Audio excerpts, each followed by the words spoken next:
So we're going to take a look at the constellation Orion.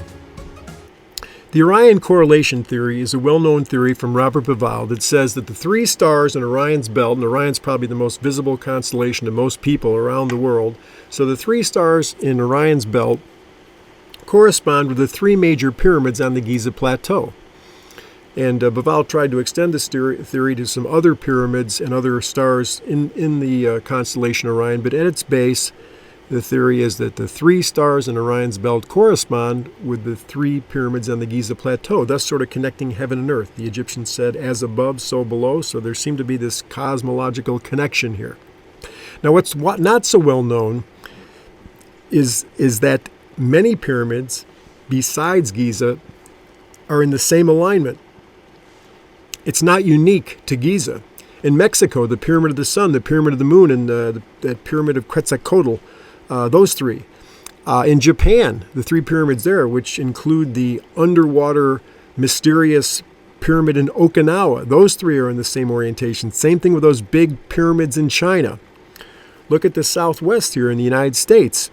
This isn't just the three stars in Orion's belt. All the major stars in the constellation Orion match Hopi Indian civilizations. The Hopi obviously established these places in relationship to their connection with Orion. So again, the Orion correlation theory isn't so much focused on Giza, it's really focused on Orion. So according to Egyptian mythology, the gods descended from the belt of Orion and from the brightest star in the sky, Sirius. So Sirius and Orion are critically important because they represent Isis and Osiris, the god and goddess from which all the Egyptian civilization and ultimately all of human civilization sprang. Now, ancient Egyptians believed that Osiris will return from Orion one day. Nearly every culture in antiquity had tales of gods promising to return one day. So Giza has these pyramids in unique alignment to Orion, and one of the Great Pyramid's air shafts points to Orion, so all the focus here is on Orion. So the Ancient Code website says, if you look at the Sumerians, the Egyptians, the Mayans, you'll see the same story told in different ways in different languages. Those who came from the stars came here, and they started human civilization. And what's incredible is that all these stories, legends, and tales have to do directly with the constellation Orion. Ancient Code says it can't be a coincidence. So Ancient Code gives us a challenge. What we need to do is focus our research into Orion to try and understand why the ancient civilizations that ruled the world thousands of years ago gave so much importance to this constellation that they decided to build monuments and cities depicting its stars. We'll take you up with that, Ancient Code. So let's start thinking about Orion. Well, first of all, it's a constellation, and we've learned in previous podcasts or videos that we've made that it was named by Thoth. Hermes, the biblical Enoch. Its star names were given by Enoch. He named the constellations, he named the stars that were in them, probably with Adam. Now, Robert Pahl looks to the importance of Orion in the past in about 10,000 BC. Now he does this because he says, since the Sphinx has the body of a lion, it was only back then that the constellation Leo was on the ecliptic in the horizon at the time of the vernal equinox, and of course that would put Orion directly south of the line of pyramids. So that unique alignment took place in 10,000 BC.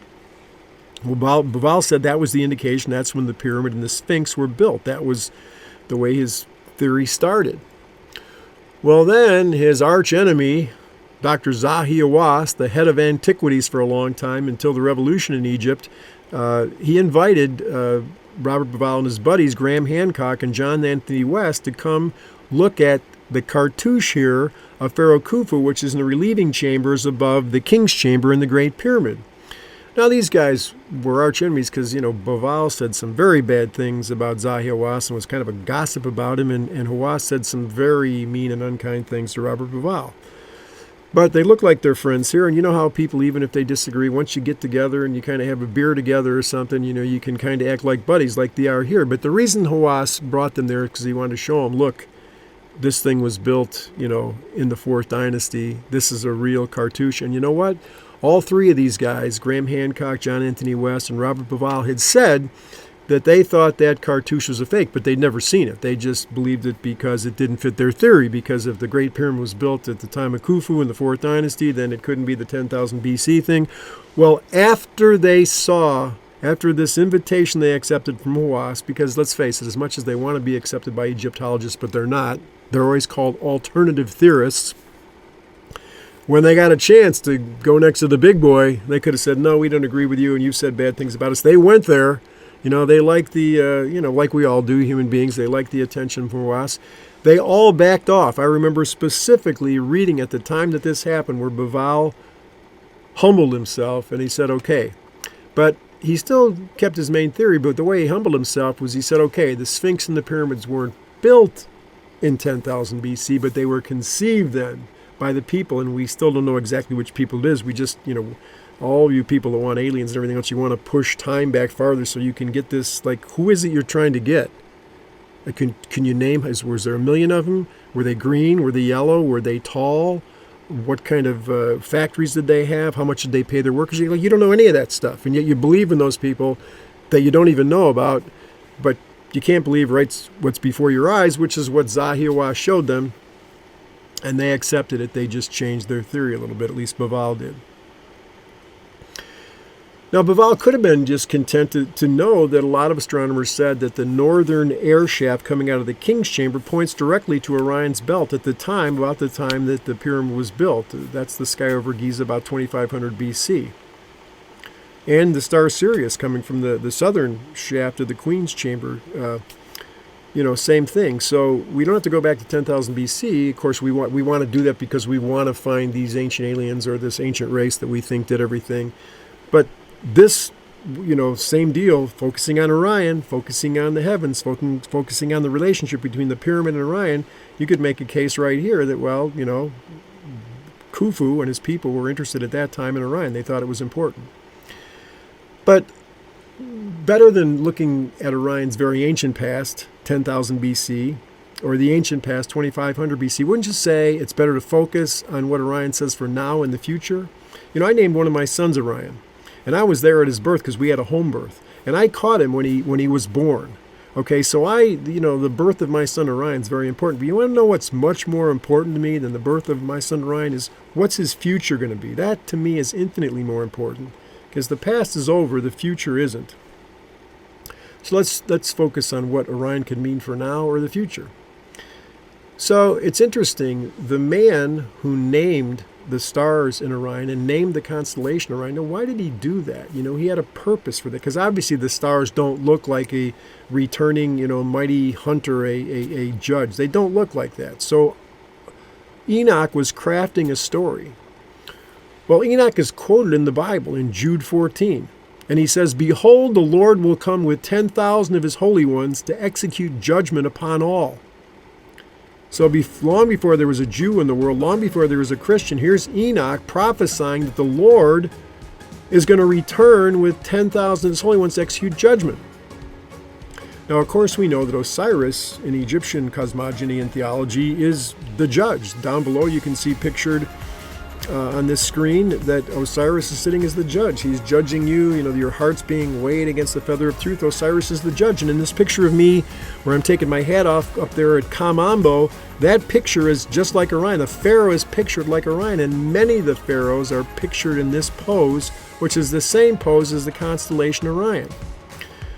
So Enoch named the star Bellatrix in Orion the sudden destroying or swiftly coming. That's what the second coming is. The